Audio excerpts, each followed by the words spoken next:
Hello everyone. Haven't seen you in a while. Already a month has passed. Today, I'd like to speak on the theme of the Lord who has been created in the image of God. The Lord who has been created in the image of man. Genesis 1:26. Then God said, "Let us make mankind in our image, in our likeness, so that they may rule over the fish in the sea and the birds in the sky, over the livestock and all the wild animals, and over all the creatures that move along the ground." Genesis 1:26. Here we hear that God made mankind in our image.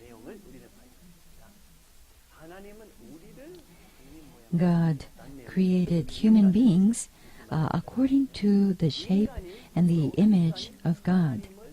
However, we cannot turn this around and say or try to create God in the image that we have, that image that human beings have. Isn't that right?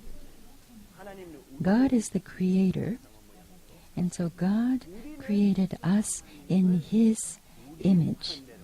He is able to do that, but we, as created beings, cannot create God as we wish. So I think this content is very important. Many religious scholars say that many religions create God as man wishes. And so all religions, they say, is something in which human beings desire, what human beings dream about, put into a system. And in the study of religion or theology, we say that this is very reductionistic and looking at everything in a very secular way. So many theologians do not use this kind of a reductionistic method. They say that this is wrong and that there is a deeper content which is more phenomenological. So what we should know, what we should keep in mind is that we as human beings cannot create God as we wish. And we also cannot create His Son, the Lord of the Second Advent, as we wish. And this is because the LSA is somebody that God has created as He wishes, as God wishes. And because of this, I personally committed a sin. I discovered, attending Father, that I had committed a very big sin. And this is that I was looking at Father in the way that I wished to.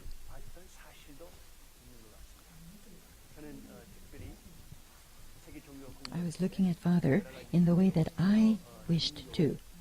When I studied world religions and I met various religious leaders and famous priests and ministers and people like the Dalai Lama, I have had a chance to meet with them, especially in the case of the Dalai Lama. He is very popular in the US and in Europe. Maybe not as much in Korea, but the Dalai Lama always speaks very softly and gently, and he's known as a person with a deep psychological understanding and knowledge. And he's also rated as a person who can present good aspects of his faith to society. And when I met the Dalai Lama myself, I felt that very much. I felt that he was an amazing person. He is truly well-versed in psychology and about the human mind. And he has meditated a lot, and he has trained a lot. And that is why I could feel that he has deep wisdom in such areas. However, as I attend Father and I follow him and travel with him and see parents very closely, what I felt was that Father is not like the Dalai Lama. And I confess that I thought a little bit, if Father could behave a little bit more like the Dalai Lama, then he could present himself to society in a little bit better way. Frankly speaking, I felt like that, and I repent about that. However, Father is the total opposite of the Dalai Lama. The Dalai Lama, when he speaks for 20, 30 minutes. He presents a very well-prepared lecture. But Father, as you know, can go on for an hour and 3 hours and 8 hours, and he speaks very freely. I think the Koreans know very well, but Father speaks slang a lot. He uses... our foreign members maybe don't know about this point, that Father uses very strong slang words. And these are not translated, and it's difficult to translate. A few days ago when I spoke to a foreign member about this, they were very surprised that Father used slang and even curse words. So Father uses bad words. But I explained it in this way. Martin Luther, when he wrote his 95 Theses, if you look at his writing, not just his written language, but even in his original language, he uses very bad secular language. I won't mention it here, but he uses a pretty awful language. And when Martin Luther began Protestantism, he was to prepare the foundation for the Messiah. Isn't that right? And so when Father uses strong, bad words, he is attacking Satan, actually. And when Father talks about the sexual organs and uses many secular language, through this, Father is attacking Satan because Satan took away Adam and Eve's most important parts. So when I think about this kind of content, but before I thought about this, I used to think, Father is the Messiah, but why does he use such bad language? And why does he speak so that the society, it makes it difficult for society to understand Father? Maybe you think of that also. I know what you are thinking because we also felt that way. And so, what we were doing is trying to understand Father based on our own thoughts, and we were not looking at the Messiah as he is. And so, this is what I have to confess. Especially, I myself did some martial arts, and I was a little bit embarrassed about this kind of training, about the fact that I liked martial arts. It's not just soft martial arts, but something very dangerous and strong. And so as a minister, if people found out that I was doing this kind of thing, and I liked to fight in a cage and was training in this way, I would be embarrassed. Well, think about it.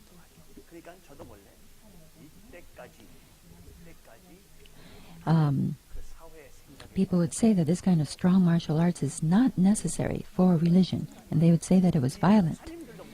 And so, because of the bias that there is in society, I was very embarrassed about this, and I didn't tell anybody, not even the members, and not even the ministers. But then, Father didn't know that I liked this kind of strong martial arts. And when he found this out, he said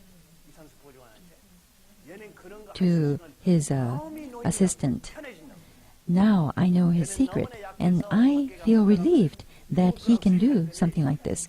I thought he was very weak, and if he stepped outside that he would die. But no, that wasn't the case. And he said this in Las Vegas this time. And so in that sense, Father liberated me. And I was worried about how society would look at me. And Hyojin-nim did a type of martial arts called the Chondosu. And Father also thinks that the martial arts and soccer and so forth are very important. Especially, he thinks that this will play a big role for world peace and for training youth. I thought Harvard professors and my friends would be disappointed in me. This is what I was worried about. But if I go to the spirit world, all these things have no meaning. All of these, the external things. There is no value. And I realized that I was just worried about how people looked at me. I understood that Father is a very strong Messiah. The Messiah is a very strong person. The Messiah is not like the Dalai Lama in the pictures or Jesus in the pictures, who are always peaceful and quiet. But Father shouts and yells and curses, and that person is the Messiah. That is the Messiah who brings a revolution. He turns around the satanic world totally, 180 degrees. And that is why the Messiah is different from other religious leaders. He is somebody who brings a new truth to society, which is in the satanic realm. And this is why this person, the Messiah, is totally different, and he seems strange. And when I think about this, if we look at Christian theology, or if we look at the revelations of John, when Jesus returns, it is not a gentle and kind Jesus who returns. Jesus, or the Lord, comes as the Lord of judgment. He judges people. And this is more fearful than just cursing. He throws them into hell. This is a truly fearful Lord. And the Christians know this. And they know this prophecy. But even if this is seen in the Bible, they cannot believe that this kind of thing will come about. So they know that the people will be judged and thrown into hell, but still they can't accept strong language or so this is quite ironic. So why does the Messiah come as a very strong figure? Why does he come as a Lord of judgment that separates evil and good? And he has to change the satanic world into God's world, and he has to protect the able realm who believe in the Messiah from the evil Cain realm. If the able world must be protected, people on God's side must be protected. And in order to be protected, we must also be strong. If we look at this providentially and historically, God always utilizes a strong able. And he sends the Messiah on this kind of a victorious foundation. If we look at Jacob and Esau, Jacob had to go out and succeed. And when he comes back to his brother thinks, his brothers think, oh, the son has grown to be very strong. And so when they receive his gifts, they recognize him. And they had to accede to him.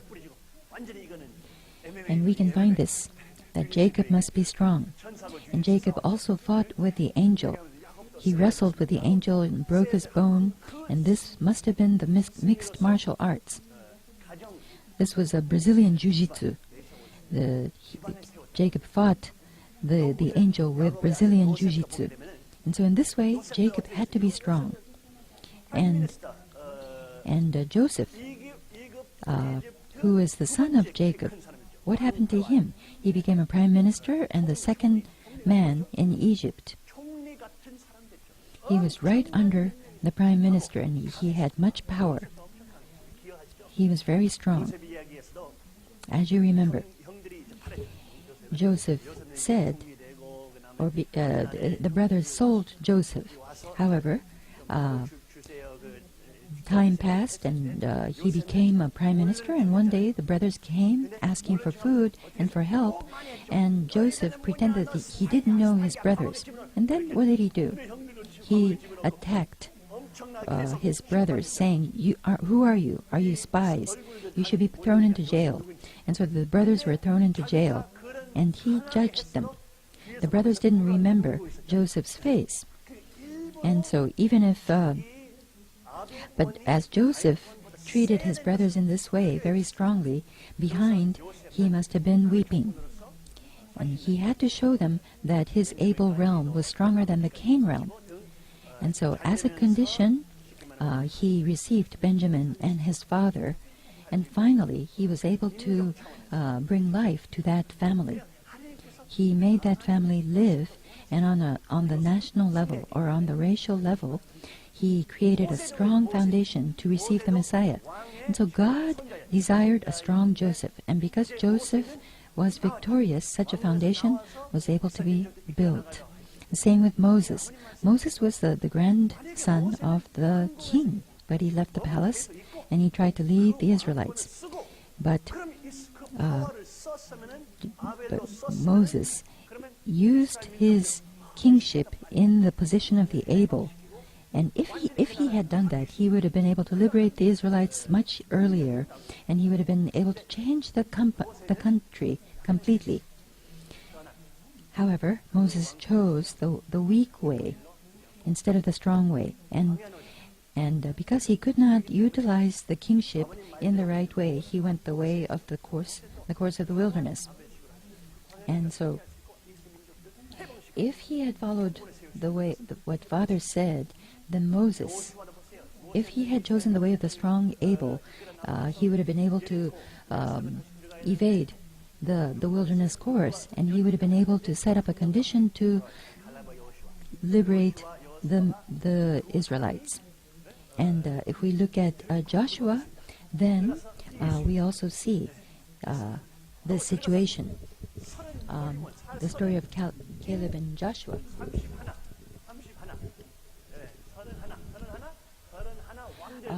Moses led the Israelites had to lead them into Canaan, and the 12 spies went into Canaan, but only 2 came back. And so he had to go into Canaan and win over 31 kings. He had to kill the kings. Joshua was strong. Think about being victorious over 31 kings. It's difficult to defeat even one king, but Joshua was able to battle them and do this. And so again, we are able to see a very strong Abel, Joshua. And when Israel is unified, Father says that Israel was the strongest. He wanted to make the foundation so that the Messiah would come when the foundation was at its strongest. That's the foundation for the Messiah.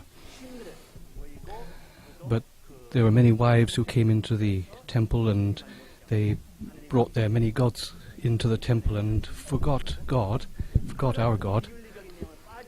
And on the basis of this unethical and mistaken effort, God couldn't send Jesus to that generation, but had to choose to send him to a later generation.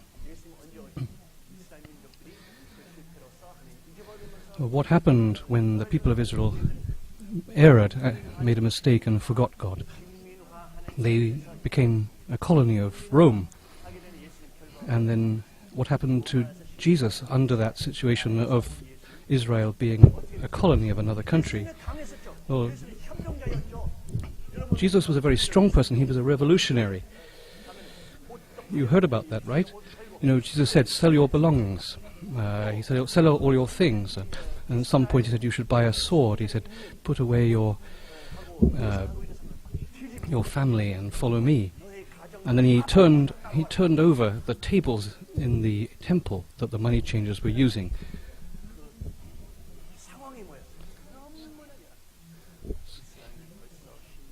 He was a very strong person. Then what happened? Well, the result was very bad in a way, because Israel was already a colony of Rome, and Jesus couldn't even find 12 people to follow him properly. But Jesus didn't want to decide things in such a way that would be suicidal for him and his followers. But without a foundation, he couldn't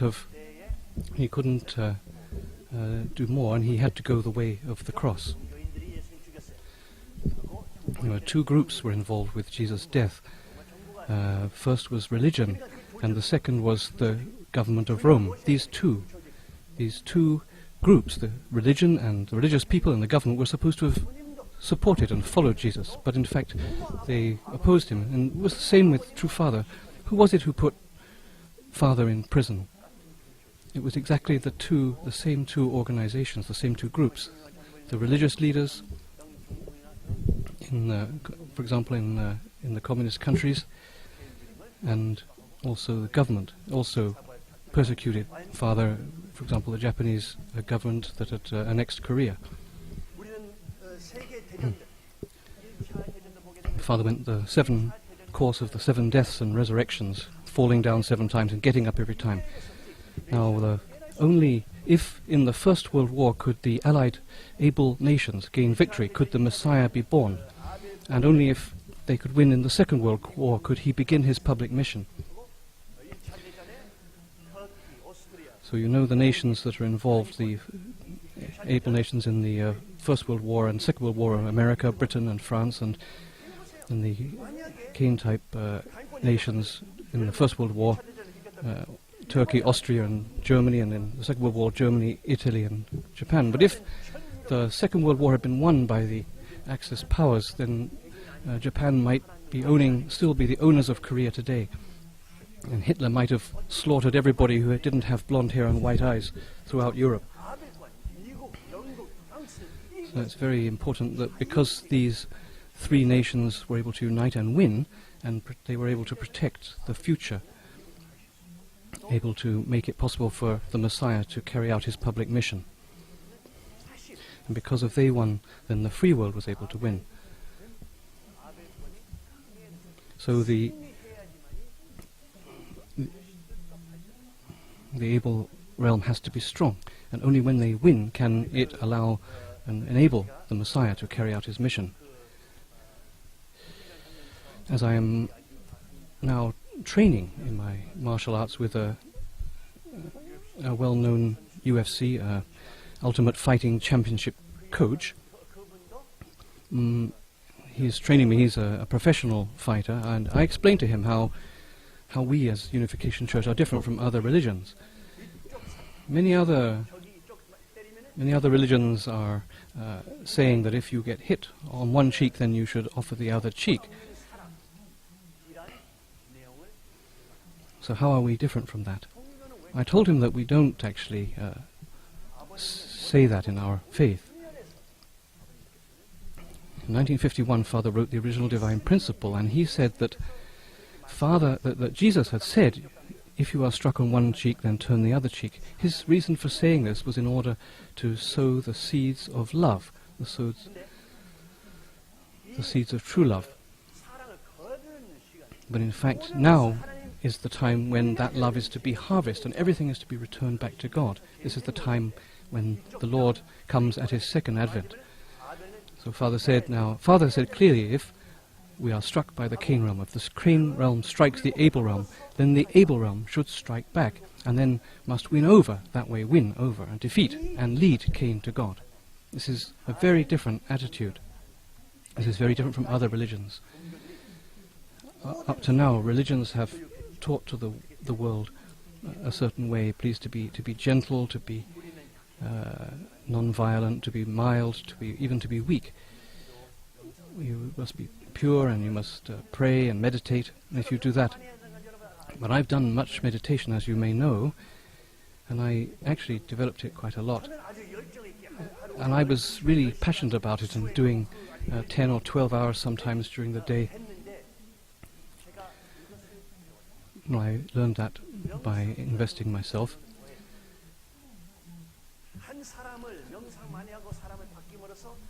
The idea is that if you can teach one person how to meditate, then he can teach someone else, and that person can teach someone else, and so finally you can make the world a peaceful world. But in fact, this is absolutely impossible to do in reality.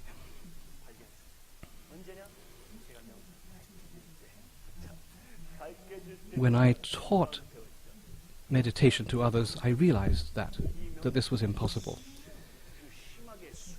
Those people who are willing to apply themselves seriously and apply themselves and really learn and develop themselves in the discipline of meditation are so few. Some people like to do it for like 30 minutes or maybe for 5 minutes or for 1 minute, just enough to calm down my mind or purify myself a little bit. But actually, nobody or very few are willing to do it to the point where where they can actually change their character or change their mind, change their way of thinking.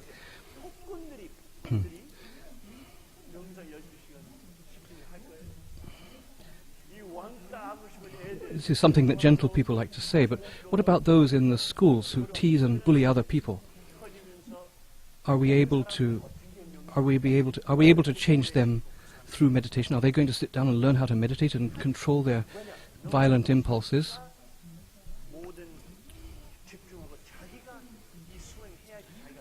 It takes a lot of serious effort and time to sit down and do it. So you cannot really expect to bring world peace based on this kind of training.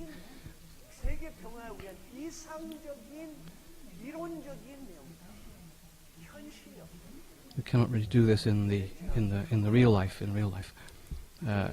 Also,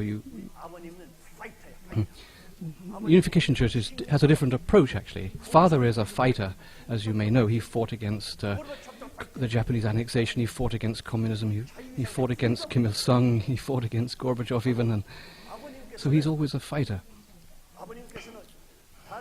Father says that we should not just be good people and be mild-mannered like other faiths may encourage us to be. Absolutely not. We must be good people, but we must be strong. We must be absolutely strong. When tyrants come, we must be able to protect our nation or our family from tyrants. Tyrants like it when good people are mild-mannered and weak and gentle. But that's the world's reality around us. But our Father is a realist. When he's talking about world peace, he's actually a realist. He's lived under tyrannical governments, under dictatorships. So he knows very well the mindset, the thoughts of a tyrant, of a dictator. He knows they like weak people. He knows they can easily oppress and control. But if people are strong, then it's much more difficult for a tyrant or a dictator to control the people. So he made us strong. He made us strong. Therefore, he's trying he's asked us to study martial arts since we were young. He wants to.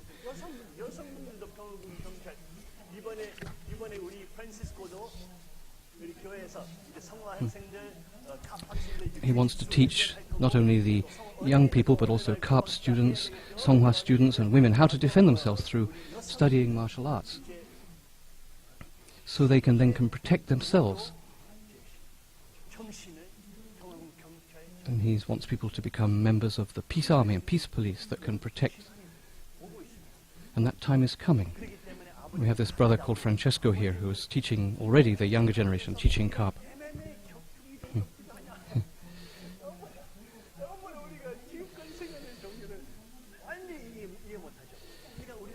Maybe religions can't really understand so easily about why we would be interested in mixed martial arts, this MMA, full contact fighting.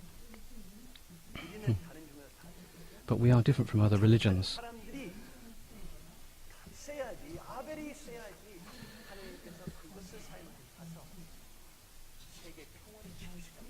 We have to work to prepare for world peace.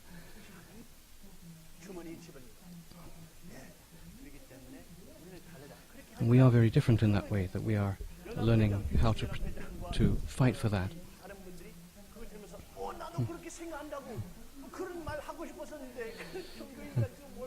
And the coach that he was speaking to about this was very interested and said, I'd like to also think like that, and I'd like to say that to other religious people.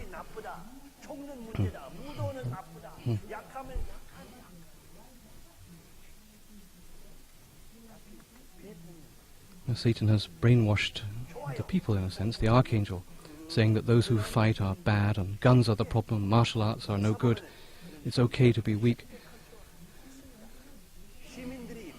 But actually, tyrants like that, if we are gentle and meek, they can easily mistreat their citizens, they can easily control them.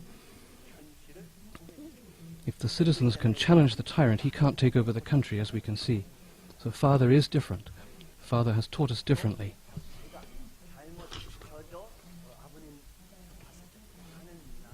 When I saw Father, he said he was trying to form me, create me in his image, or make me like him. But I had committed the sin of thinking that it would be nice if society would accept Father a little more easily, or if the Harvard professors would accept Father a little more easily. I had wished that he would, but we have to accept Father as he is, as the Messiah that God created and sent us, even though he may see that he uses strong language, but he is willing to risk his life and invest his whole effort so that the generations to come will see world peace. So he really is. How can we become a freedom fighter with that kind of seriousness? We can make tyrants and dictators decline if we are like that, if we are strong. If we invest our hearts, invest everything and put our lives on the line.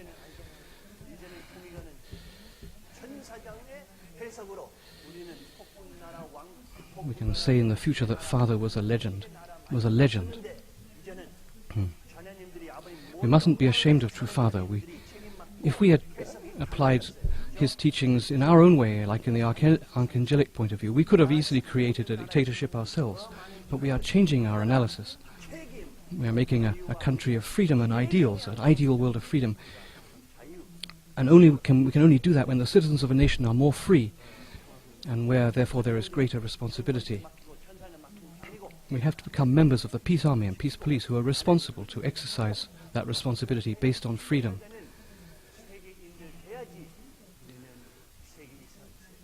In that case, in that way we can build the world of peace, the ideal world of peace and freedom.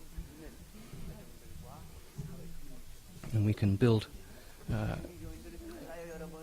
a true society and community under our parents and become global citizens to live in it. We are different as Unification Church members. As you know, there are those who may want to stand in our way, but they are actually free to do that. That's their freedom of choice. So we don't need to worry about that. But with that freedom, there's always that responsibility to be taken. So you can choose to oppose the Unification Church. You can even curse true parents or say bad things, but that freedom is there, but in reality there is a responsibility attached to that. So please pray for people who are standing against true parents, because they may bear some serious responsibility in the future. But we must not be afraid of them as strong Abels and as becoming freedom fighters who can bring great victory for true parents and build the ideal world of...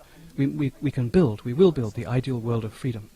As such, brothers and sisters, let's not create the Lord in our own, according to our own thoughts and ideas, but not just make him how we would like him to be in our mind, but accept Father as he is, such that as he reflects God's character, and understand that God sent him to us because he has that special character and is that special Father that God has sent to us. If we understand this, today will be a day of victory.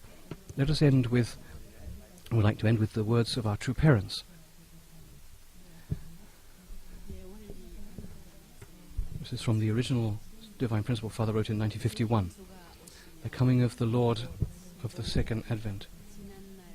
is the time when believers should take the opposite direction from the past, when they were pleased to receive love.